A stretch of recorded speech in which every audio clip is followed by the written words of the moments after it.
We've got more to unpack. So for more insights, let's bring in Mohammed, Sinan, Siyech, a lecturer in international relations and politics at Wolverhampton University. Well, good evening, Dr. Siyech. Thanks for joining us. So let's just start with the big picture question. Given just how widespread is retaliation by Iran, walk us through some of the implications in terms of global stability, especially in this region, if this conflict continues to broaden. Yeah, so I think there are three different ways of looking at it, right? One, you would have to look at regional implications itself. This is within the Gulf. So the fact that Iran has been attacking targets within the Gulf nations as well, whether that's UAE, Bahrain, or any of the other nations, that starts creating a lot of tensions. Now, initially there was some sort of call for like, okay, look, we're not the Gulf nations were quite open about the fact that they were not allowing for Americans to use their countries as a launching pad to attack Iran. But even then, there have been retaliation strikes into these nations. So now you have, for example, Saudi Arabia noting that, okay, look, if this continues, then we're going to have to retaliate one way or the other, right? And that starts creating more tensions within the region. So that's one level that you need to look at.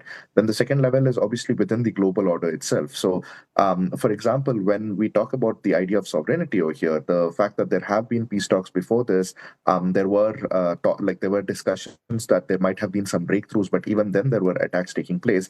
It kind of starts upending the global order in place, which is on the idea of sovereignty, right? And the fact that, okay, it's not as much a rules-based order anymore as much as it is a power-based order. So that's the second, global implication that we look into. And then third is on the Southeast Asia, East Asia side, where you have China engaging, with Iran, with the Middle East, and with global powers. And that is another arena that needs to be looked into, where there are certain implications that start following through, as we will discuss in a bit.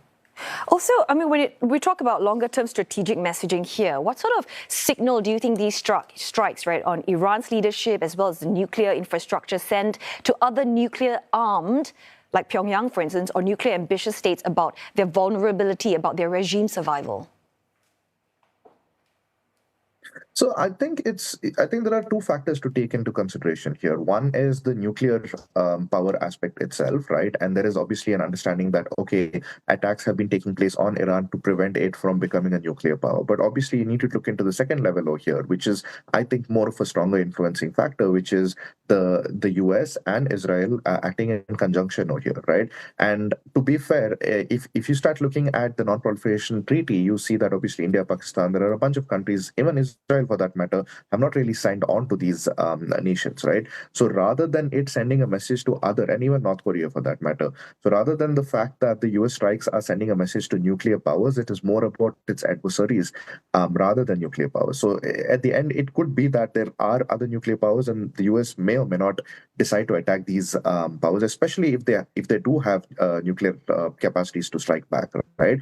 However, for maybe there is there are two aspects to this. One is countries that want to develop their own nuclear power, capacity. They might be scared to announce it, but there will be countries that will say, we still need to do it, because if we don't do it, then the chances of getting attacked are much higher.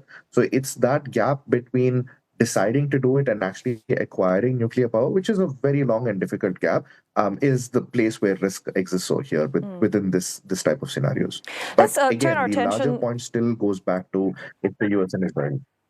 Right. So, Dr. Siyech, I just want to turn our attention to Beijing now. Well, they have strongly condemned the killing of Iran's supreme leader. But how do you think this political upheaval and also, of course, China's response, how is it going to reshape its economic, energy and strategic ties with Tehran?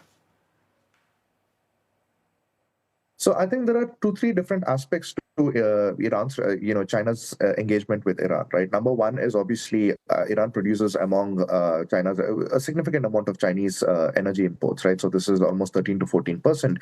Apart from that, you also have China having invested a significant amount of, infrastructural development in Iran, right? And then the third thing is that Iran has always been a sort of distraction point for to ensure that the US energy or attention is kept on Iran rather than on China or any of its interests over there, right? So keeping these three things in mind, and there are different scenarios that can go from here. Number one is that regime change does not take place, in which case, things may continue as normal. There will be a few more, let's say, investments in terms of going and rebuilding parts of Iran and so on.